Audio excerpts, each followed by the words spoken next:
end up going up and then making a turnaround to come back here. I see it all the time. Y'all ready? Y'all ready? Yes. You see it happen a lot. Yeah. Yeah, I know we get stops. Here we go. I call to order the special meeting of the City of Aransas Pass City Council, October 28, 2019, at 5:30 p.m. HB 2840, approved by the 86th Legislature, states that governmental bodies shall allow each member of the public who desires to address the body regarding an item on an agenda may do so either before or during consideration of the item. Citizens who wish to speak on an item will have an opportunity to address the body before the item is discussed and will be given 3 minutes time limit to make their comments.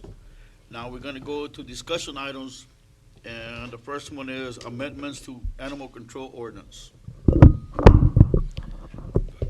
Thank you, Mayor and Council. I'm not going to be really looking in your direction. I'm going to look this way right here. I asked Jessica, based off some of the conversations and everything the last meeting, if she could put together something that would make it a little bit easier to understand for the council and the audience. And so Jessica came up with this document. It's very pretty, and I think it works. Now, let me just quickly point out, as you can see on the screen, some of those cells are green on your printouts. I printed them from the printer that doesn't print in color, so it's kind of like a gray. You might see it, you might not. Those are ordinances that we've never seen before. They're brand spanking new. You've seen them in discussions and in workshops, but the public, if enacted, will be the first time seeing it once they are published and enacted by this council. Things like purpose, enforcement, penalty, culpable mental state, those are like standardized things that you see in both law and standardized things that you would see in like policy, departmental policies. You want to have a purpose statement. You want to know how it's being enforced. You want to know if there's a penalty and what mental status a person has to have in order to commit a violation. That's like standard stuff that just should be there. So she kind of codified it in such a fashion to bring it up to par. The next one you're going to see right below the first blocks of those green highlights, like definitions. You're going to see that that is currently in the ordinance, and we propose that it remain in the ordinance. And then off to the right, there's a modification there. What is the modification that she made in definitions, or that we're proposing in definitions? And that is that owner be better defined. She's more stringent on that definition of owner. And I hope I'm not taking your show away, but I got Jessica more to answer those intricate questions. Yeah. So you're going to see that it's currently in the ordinance. One, it's not new. It's there already. But what we wanted to do is better define owner. Going down that list, you're going to see cats and dogs at large. Is it currently in the ordinance? Yes, it is. Is it remaining? Do we propose that it remain in the ordinance? Yes, we do. Are there any modifications? Nope. Now, it may have been shifted around to keep it in line as it reads, but we're not really changing the law. If we are changing the law, you're going to see some type of a modification statement there telling you what the change or modification is. I have those there, and I want you to have time to kind of review them, but going down a little bit more, if you scroll down there, I think one of the items that has come up and has been kind of an item of contention has been the number of animals. I'm looking for, where is that? Oh, yeah, animals. 27, line 27, 26, 25, and 24. There have not been limits prior, and we are proposing that there are limits. Now, I was talking with the assistant chief just before this meeting, and one of the things that has come up, we've had a few calls where we've dealt with basically animal hoarders, people that they take them in and they can't give them up. And that therein lies part of the problem. They create a nuisance for neighbors. They create a health nuisance or a health concern, not just for the owner or people or occupants, but also to the animals themselves. And one of the common responses that we hear is, well, I'm a rescue, or I'm trying to help these animals and stuff like that. We need to have regulation. We need to be concerned about the health and welfare of our residents, of those animals and just overall within our community. So you have this document here. I'm just touching the surface from 50,000 feet, like Sylvia used to say. Jessica is your 200 feet level. She can really break it down if the council has any questions. But we stand behind these ordinances, and we think that this ordinance is what our community needs, not an overall for everybody, but in our community, this will focus on some of the challenges and the problems we've been facing and need to address. And I welcome any comments, questions from anybody, council or the public. We'll try to address those.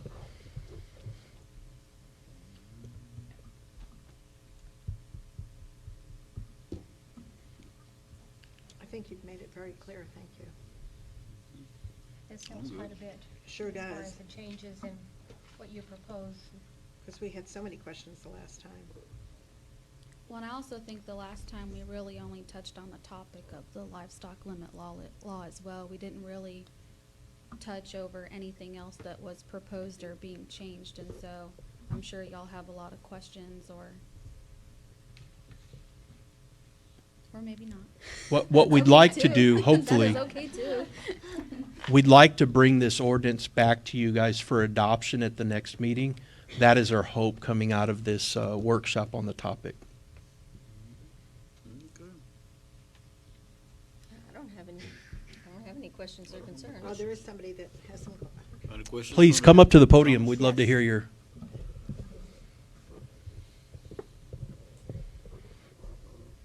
Can you let us know what the limitations are on the livestock or small poultry, small animal?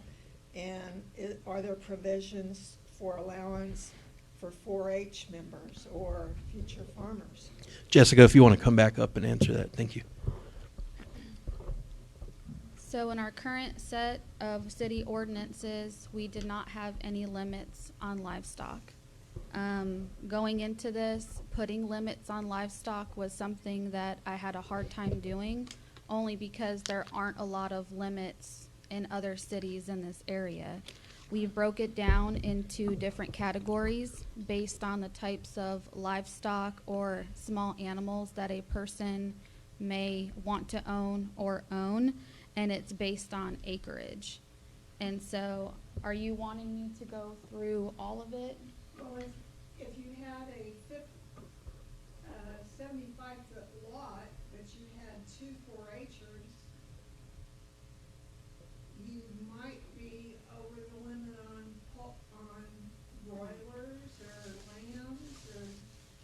When it comes, and I'm not familiar with 4-H'ers, so when it comes to 4-H individuals, are they required by the state or any other organization to be permitted with them?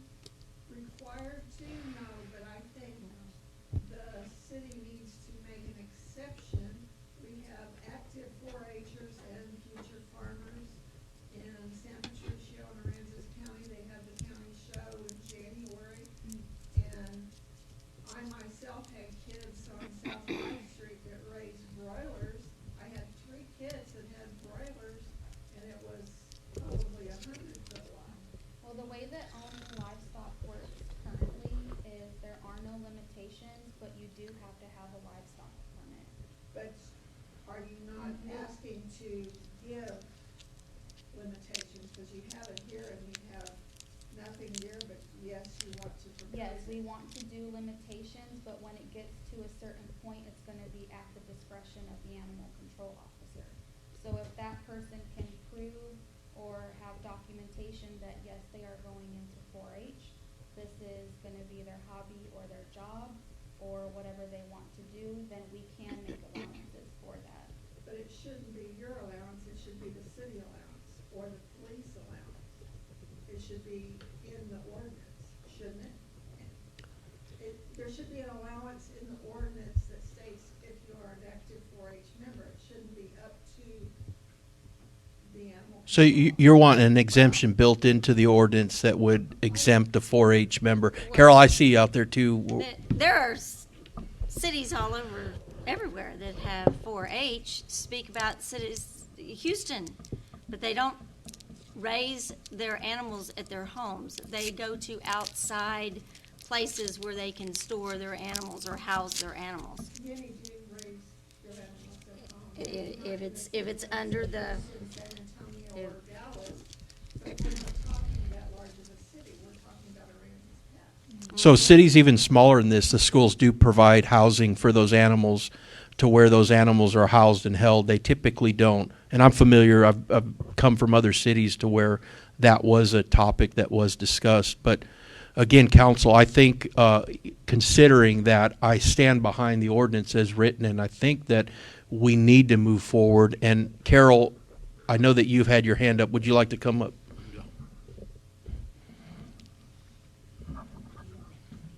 My name is Carol Salinas. I'm a resident of Aransas Pass, and I'm a former 4-H leader.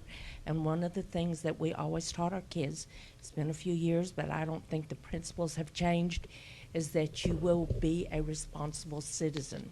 You can have your animals within the limits that are allowed in the area where you live.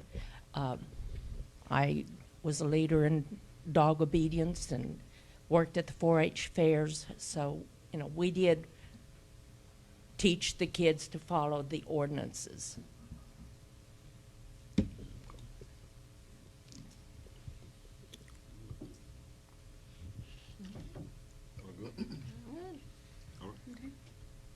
Anybody else?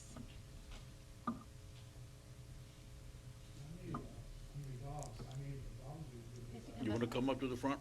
How many dogs and cats are you gonna be allowed to have? Right now, You want to state your name and your address? My name is Eric Kinderwater, 102 Hazelit. How many dogs and cats are you allowed to have in the city of Aransas Pass? I mean, it's not here on the paper. Jessica, can you just go through what has been discussed at the previous meetings with respect to that? It would help if we had a copy of the proposed ordinance. Do we have a copy of that? Question if it was here. Sure, this was just a document that was put together to kind of help the council.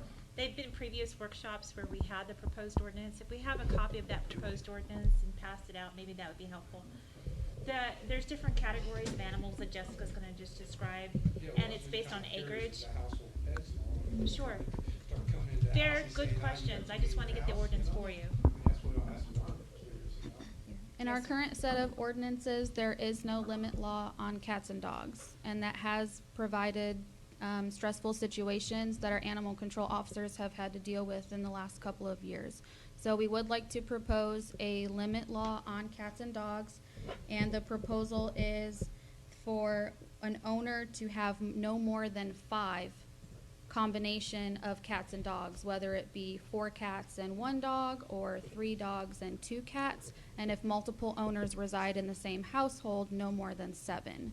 Now, we have put together what I would call a grandfather clause for people who currently have more than the 5 or more than the 7, and basically how we're proposing that to happen is anyone who has over the proposed limit law would be required to ensure that their animals are rabies vaccinated by the state of Texas, which is a law, and then registered with the city of Aransas Pass. And as long as that takes place for all animals within 30 days of the effective date of the new ordinances, and they maintain that rabies vaccination and city registration without expiring, they will be able to keep the animals that they have. But going forward, then. Yes. That's the. But if they, and so just for example, let's say they did follow the requirements and get their animals vaccinated and registered within the 30 days to keep them, but that following year they failed to comply with one of those 2 items, then they would have to downsize. They must keep them vaccinated and registered every year. It's annually.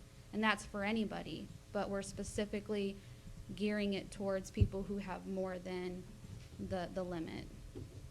Because we don't want to tell people they can't have their pets. We want to put measures in place that will allow them to keep them, their family members. Sure. But they have to be in compliance as well.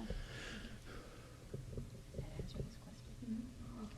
I'm sorry, Council, we don't have that ordinance readily available right now. It had been brought to you guys in the past, and it will have to come back before you at the next appointed meeting, and I wish I had a better response right now, but I don't. I would normally have it with me. I'm gonna check all my stuff out. But I think his question was, if you currently have, then you don't have to worry as long as you're following those two. You don't have to get rid of any of the pets that you have as long as you're following those two rules. But going forward, if you're getting an animal, then you're gonna have to comply with the new ordinance. Yes, ma'am. Okay, all right. Okay, Thank you. Thank you, Jessica. thank you. Now we're gonna go to zoning and newly annexation areas. Let me kick this off, and I'm going to ask the planning director, Jose, as well as Burl, to join in on the conversation. As you know, we have newly annexed areas. Let me pull up the agenda here one second. We have newly annexed areas. So the question is, how will those areas be rezoned? They come in agriculture, as you know. And we have some suggestions for you. But we want to hear your thinking and get some input from you as far as what your thinking is for the newly annexed areas. I'm going to ask Jose to come forward and talk about the two maps that we see, you see before you.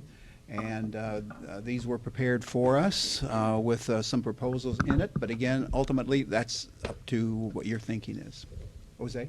Yes, good evening.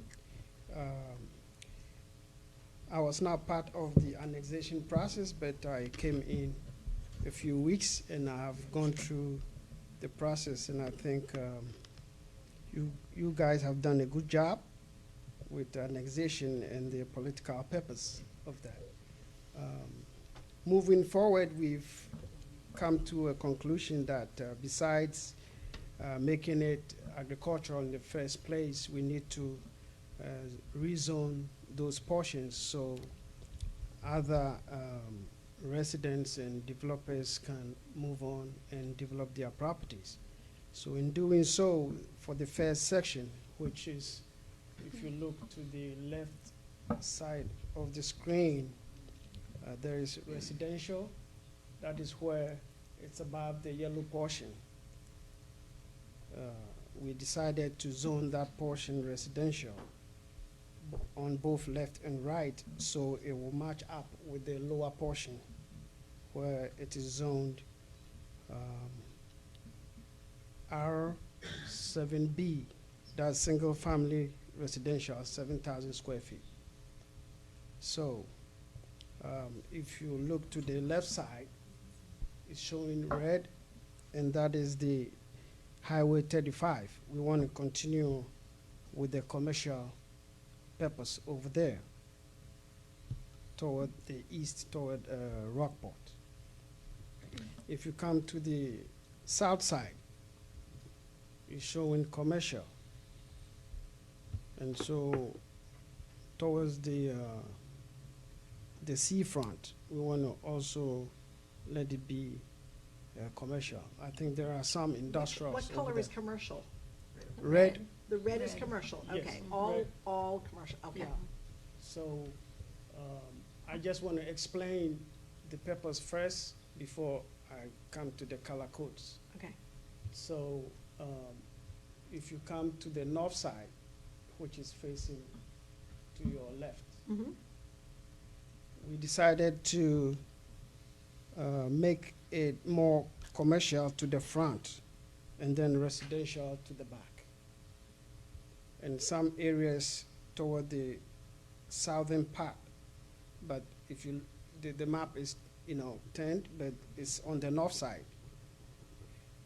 You see, we've decided to make it commercial to the front and then residential to the back. So if you look at the map on your right, it represents the colors that you were asking for. So the red will show commercial on the 35 highway. And then, commercial business. And also to the south side, it will show commercial as well, toward Rockport boundary. And then in the middle, you have the R7B single family residential with the lots being 7,000 square feet, continuing in the middle portion. If you come to the north side, we have the commercial also on the frontage of the 35. And to the back, we've decided to make it R10 zone, single family with the 10,000 square feet lots. To the downside, you have commercial to the front. And that is where you have the Lowe's and the liquor store area. And then to the back of it, you see the yellow over there. Also, we are proposing that it become single-family residential. This is a draft, and it's up for discussion for the council to determine whether they agree with that or not, or some changes may be made. So we stand by for any questions that you may have. What's the green on the right side? The green and the hot pink? The very green is planned unit development. Okay. And what about the fuchsia or hot pink or whatever you want to It's call kind it? of purple. So. Purpley? Little small spot right there. Yeah, there's small spots around. If you, maybe the small spots, which section? On the right Right. side, the one that says draft map. Draft map, yeah. Right below the green. Uh-huh. I think it's the apartment.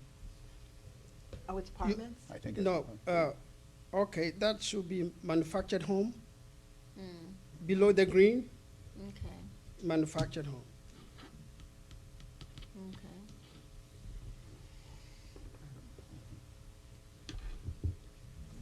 I think she was So asking about that's- the hot pink is what I think she was Yeah. asking about. Which one? Right here. Oh, this one's? Yeah. This is a light industrial? Light industrial, Yeah. And which one again? right here. It's a Yeah. different color purple. This purple, heavy commercial? Okay, yep, Is that which one? yep. Thank you.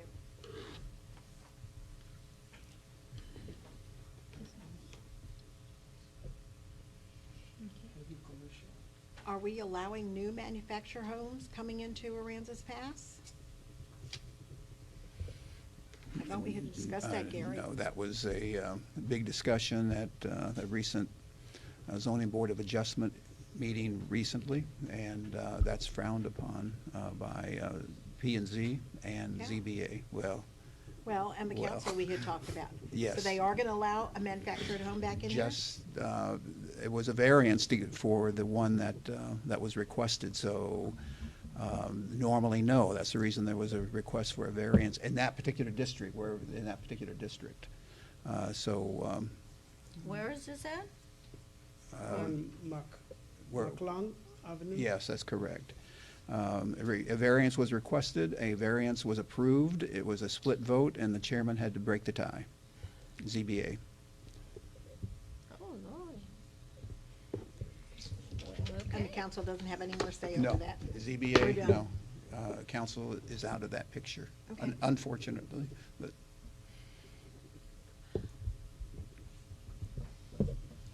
Any comments from the audience? Can we get one of those, Jose, can we get those maps? Yes, Or the- it's available. Oh, you have them? Oh, yeah. Since this is a draft OSA, I'd like Yes. to be able, as a city attorney, to sit down with you and go over it. There may be some agreements that were recently entered into, whether it be voluntary annexations. I need to review the annexation maps with you, make sure you've got every tract in here, Okay. et cetera. They're legal issues. Yeah, this is just a suggestive map, so it's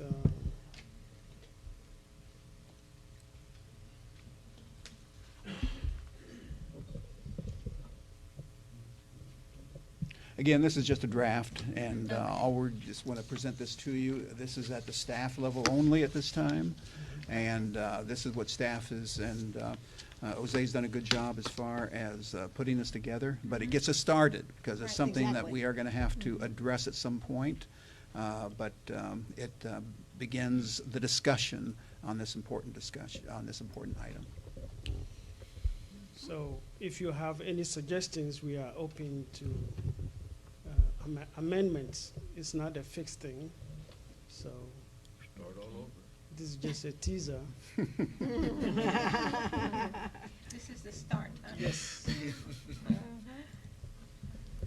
Now, And a lot there's of work has always, been put into this, we can tell. and there is always application for rezone.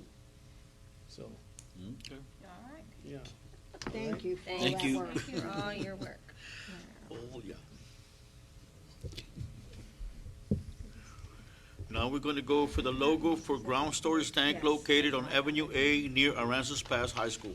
If I may kick this off, and figuratively speaking, and see what your thinking is. I know this issue has been discussed amongst many of you during previous meetings. And that is the ground storage tank over in Avenue A. And if I'm wrong on this, Carrie, let me know, but I think Carrie may have come up with this idea originally. And the idea is, okay, let's use the Panther theme on the ground storage tank. It's near the school, it can be seen from the streets.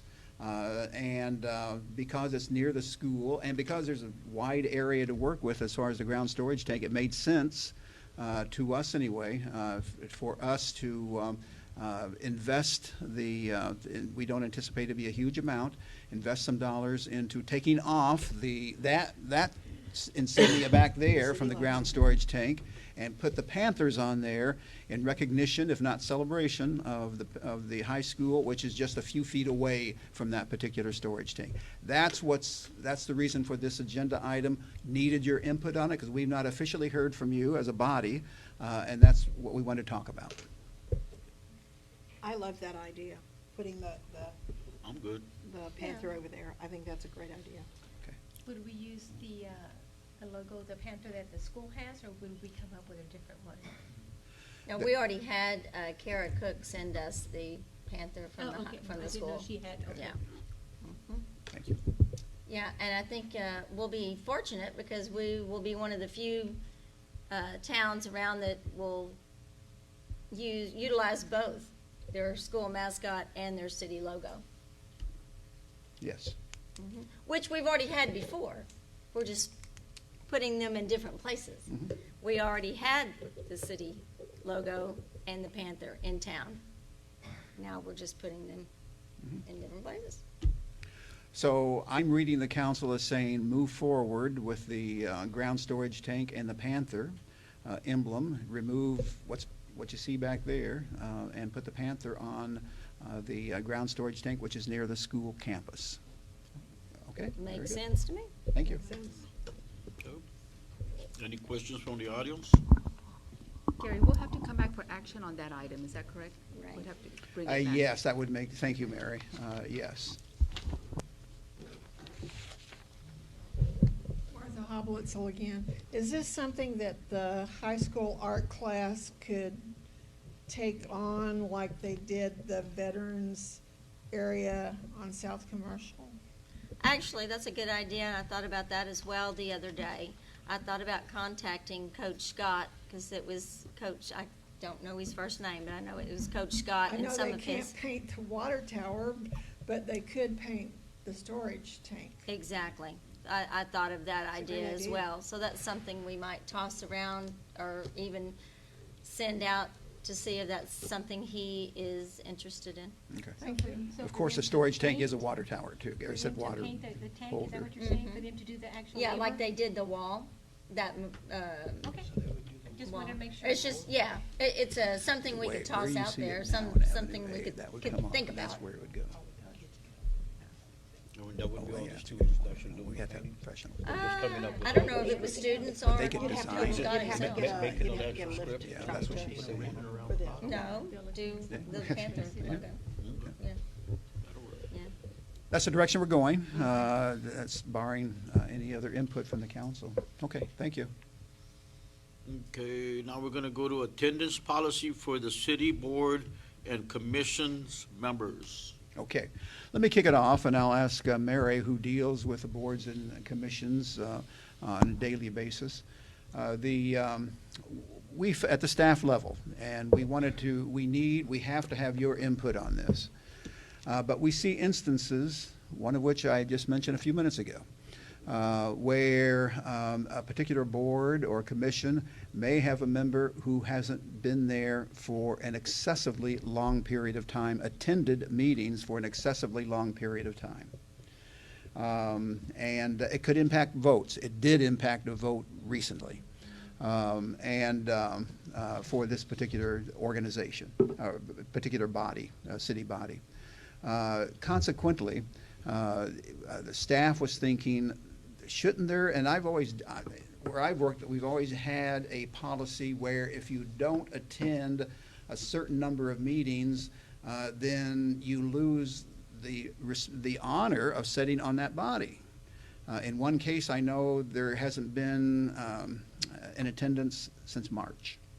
And like to prevent that if at all possible, if you agree with that, and maybe you have a different perspective on that, which is perfectly understandable. But the goal is to have attendance as much as possible. We understand there will be absenteeism. We understand that. But there's one option, a couple of options I'm going to ask Mary to discuss with you. And you may have another one, or you may not like any of them, or you may think what I'm saying now, it just doesn't make is not fair. So Mary, what are the options the staff has been talking about? I think the ones, okay, we talked about, once they've missed 3 consecutive meetings, that they would be terminated, or we'd bring it back to council for replacement. And the other option was, once a member has had maybe 25% absences, like in a term year, rather than to do the 3 consecutive meetings, do a 25% of the absences in a term year. And then the other option that we talked about today was not have an attendance policy, but at the time that a member's term expires and we bring it to council for reappointment, provide you with that member's attendance record. And Don't those we were just have some- for us, isn't it 3 consecutive meetings? Isn't that our attendance policy? We can't miss more than 3 consecutive? What was that, Roxanne? That issue did come up for the council. For the council. Um, I don't, Oh, in our discussion, we were talking about. we were just talking about, General Yeah. law of cities. yeah. Oh, okay. Yeah, just general law, yeah. Let me check the charter real quick. I think it's 3, but anyway, I think it is. yeah, I think so. And that's quite common, the That's- 3 and that's consecutive. Yeah. Yes. Anyway, and no action can be taken Right. tonight, but it would take some official action if you want to do something, and this is simply, again, a I think we suggestion. do need to didn't do know that was We something. need to, open because to it's that an honor idea. to sit Yeah. on those committees, It and is. if you're not And attending them, then somebody who wants to be in that committee and will attend should be on that committee. And if it can impact votes, I saw it happen a month ago. So, Now, is there, I know that I was out when I had knee surgery, but I was on the phone with the council meeting. Is that something that can be allowed? Because I know sometimes, just something to look into that. I don't know if that's possible, just to, Okay, you mean for board meetings, for board and commission meetings? because, like, for instance, sometimes, well, I don't know, hopefully you never had surgery, but sometimes things happen and you're not able Yes. to come. yeah. Or like, for instance, when Rudy was out for, there was a couple of city council meetings I wasn't able to attend. So just kind of maybe taking in consideration that aspect of it, not just because I don't want to come, I want to be on the phone. But what, I don't know if that's possible, or that's going to really mess things up completely, so. Okay. Just Something beyond something to the be person's on. control. Yeah, something to Carol? kind of look Yes, at. Carol. As a member of a couple of committees with the city, I would like to say I think that we should have some kind of attendance requirement. I think the 3 consecutive meetings is a very logical one. I don't personally like to be on a committee that I take seriously, and then someone who doesn't shows up, and I just think there should be some kind of a official position on that. Okay. If possible, would like to get your suggestions tonight, so we can bring something back, if you want to do it. And we can Well, reschedule this for another work I'm okay with session. the three consecutive, not missing the 3 consecutive meetings. Of course, I think there's always extenuating circumstances if someone's in the hospital or in a wreck and Yeah. they're out in, Yes. in traction for a month. Yeah. That's Yeah, something to that's consider. That's different. It Right. is totally Yeah. different, and there are exceptions to every rule. There's exceptions to Let's work on, everything, what I'm hearing you say is 3 consecutive, but allow for exceptions that the person has no control over. So let's work on that. We'll, at the staff level, then Mary will work on that, and Roxanne will work at that language, and then bring that back to you, probably at the next meeting, if you're okay with that. Okay, very good. yes. I think there's a comment. Ms. Common Core has a.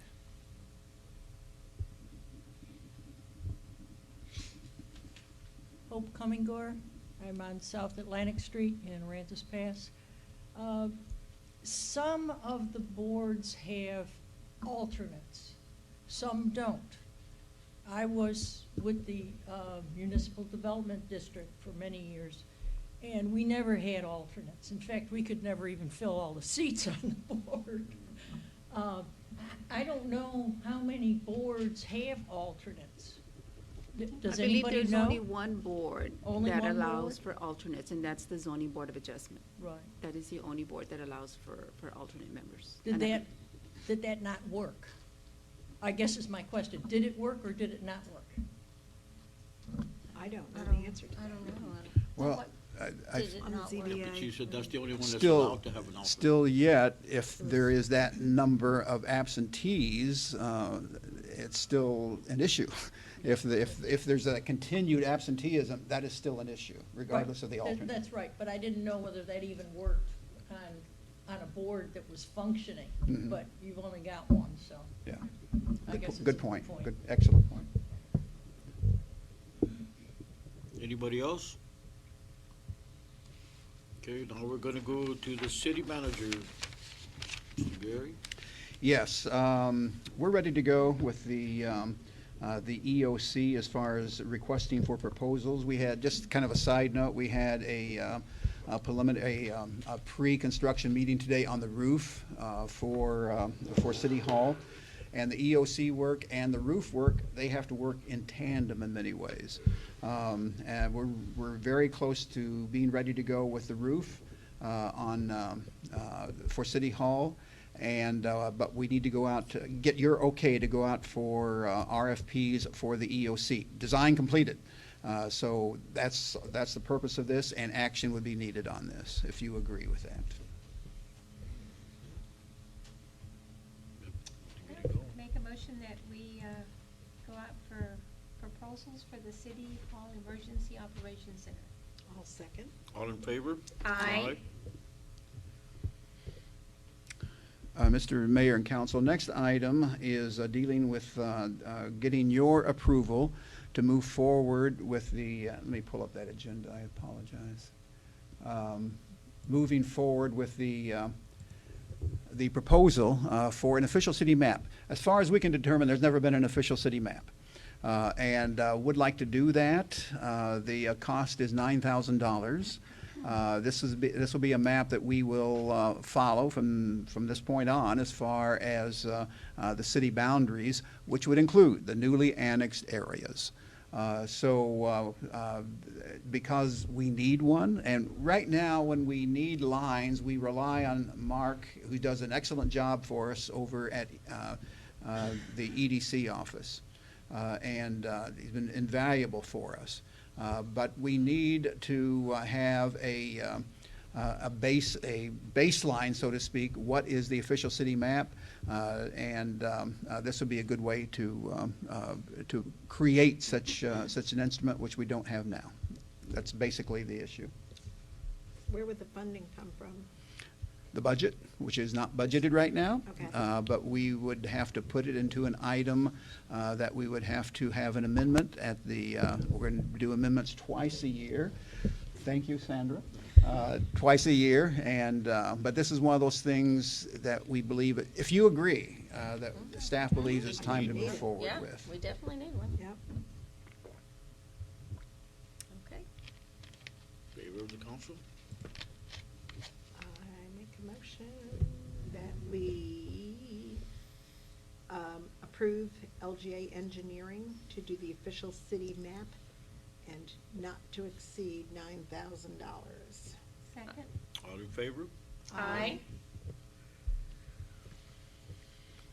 Mr. Mayor and council, next item, actually next two items are somewhat related. San Patricio, it's time for renewal of the San Patricio agreement to regulate food establishment and septic inspections. Beginning January 1st, 2020, and this will last for a year. Again, this is a renewal, but need to move forward with it. If you agree, we've done this before. It's a regular housekeeping issue for us. Anything to add on that, Fernando? Okay.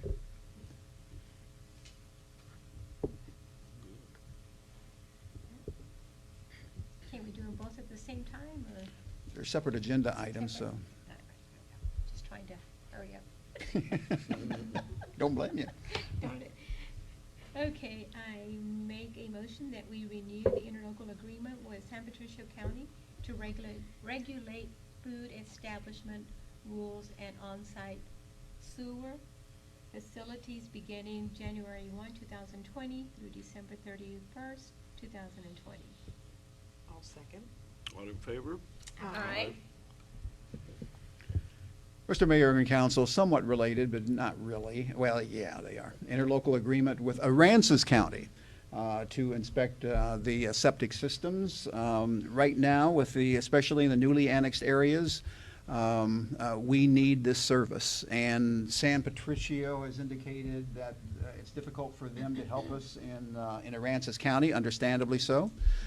So this would allow us to address septic issues, and especially in newly annexed areas, if you agree to this.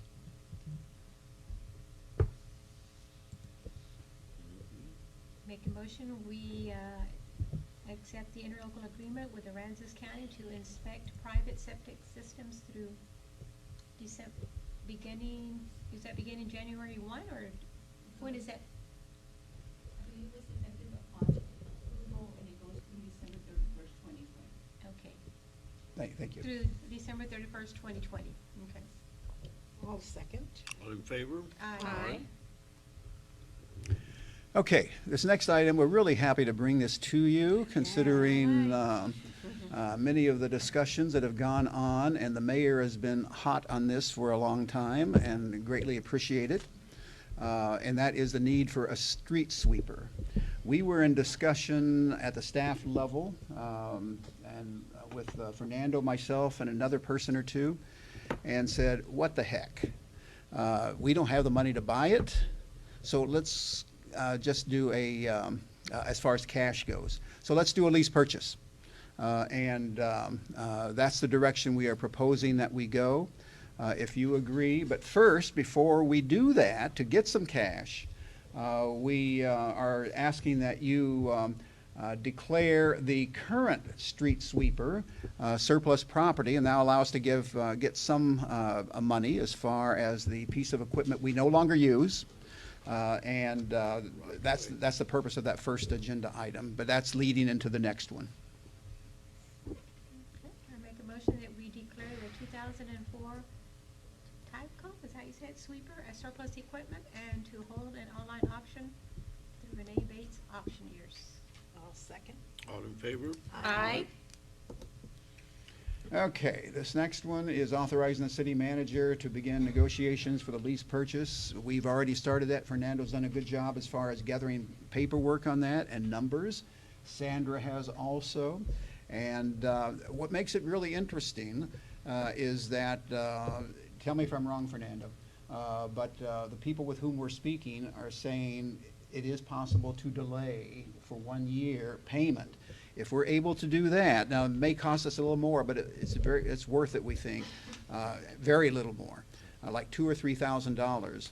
But by delaying payment for a year, then we are ending payment on some other stuff within Public Works, and it's about the same price.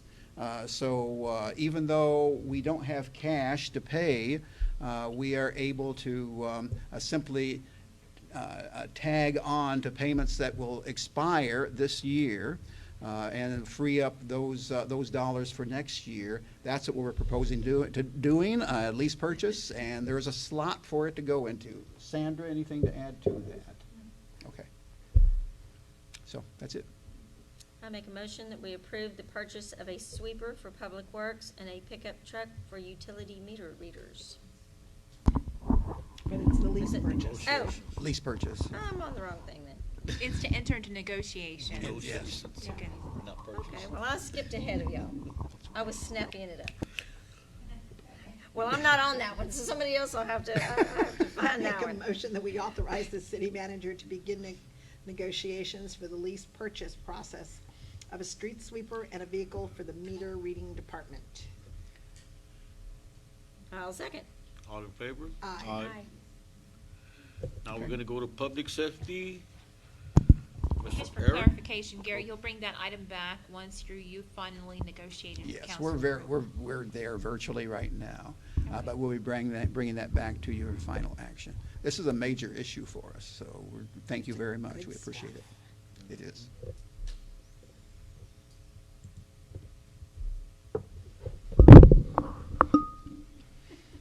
Your turn.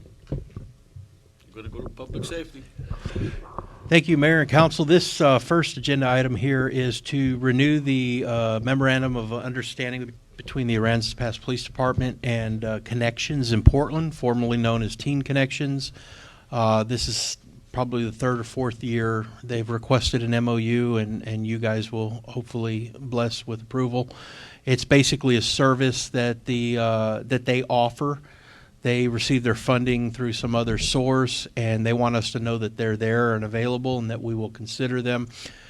Just an example of what they do, they actually will take kids that are either rejected, have no home, or in a situation I dealt with, it was a kid living with a aunt, uncle, whatever, and the aunt, uncle said, I'm done with the kid. He's not living here no more. I don't want anything to do with him, and I don't care what happens to him. And so that kid was taken to Connections, and they are like the middleman before they can find a place really to put them. Or they take kids that have issues and stuff like that that need to be adapted to going back home or whatever. It's a service they provide. Again, it's free to us. They just want us to know that they're there, and they want to know that we will consider them in a time of need.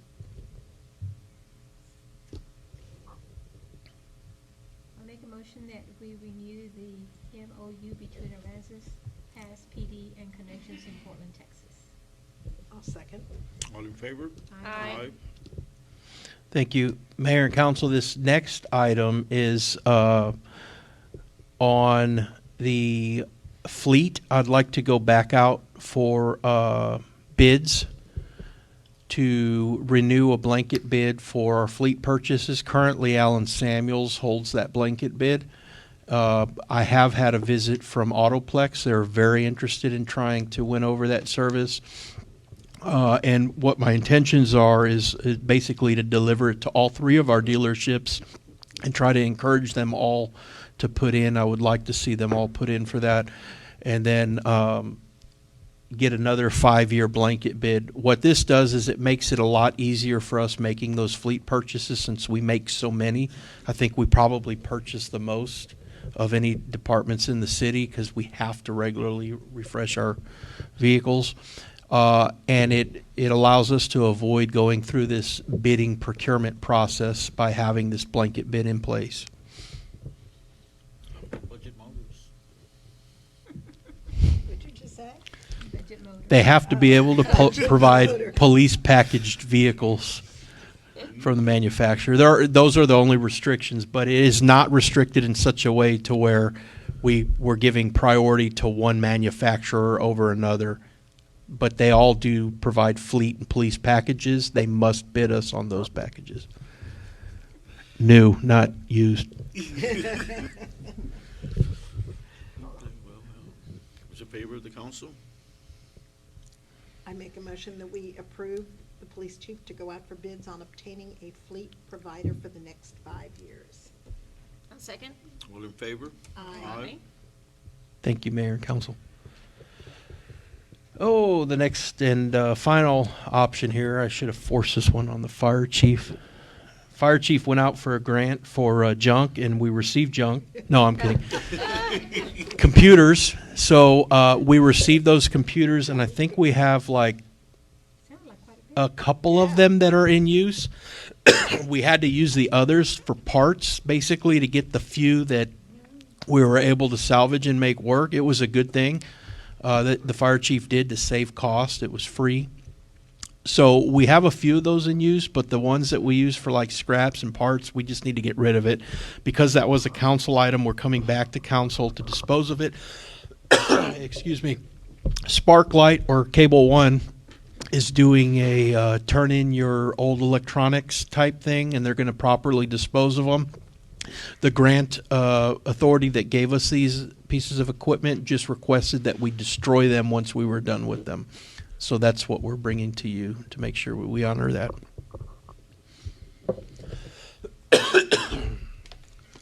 Make a motion that we approve the disposing of unused laptops. A second?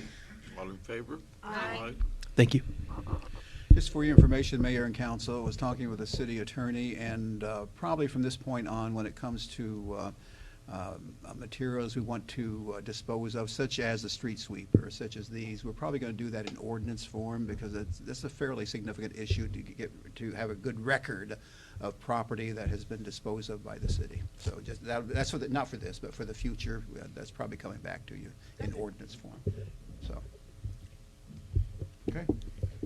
Okay, now we're gonna go into executive session under section 551.071 of the Texas Open Meeting Act to meet with this attorney to seek legal advice on a matter in which the duty of the attorney to the city council under the Texas Disciplinary Rules of Professional Conduct of the State Bar of Texas clearly conflicts with the Texas Open Meeting Act, section 551.072, deliberations regarding real estate property, and section 551.087, deliberations regarding economic development negotiations related to the city-owned property commonly known as LWR property on Ransom Road, Island Track 7, and of Ransom Island, also known as Nueces Appraisal District number 380310.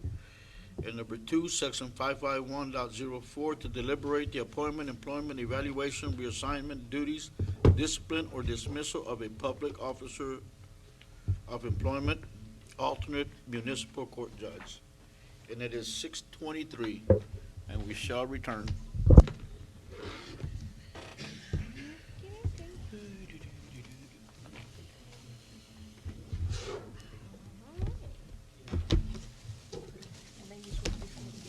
Okay.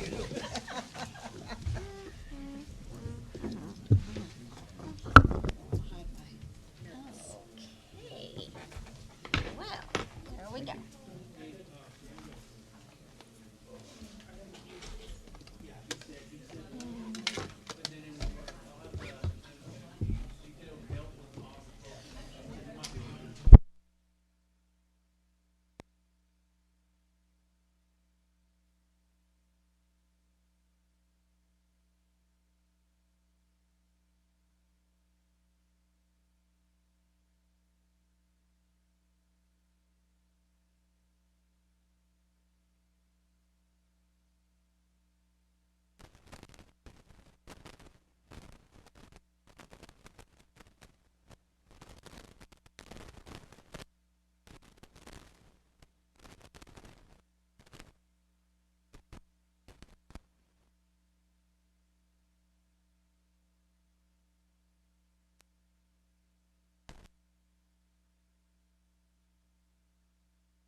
Okay, we're gonna reconvene in open session to consider and take action, if any, on any item discussed in executive session.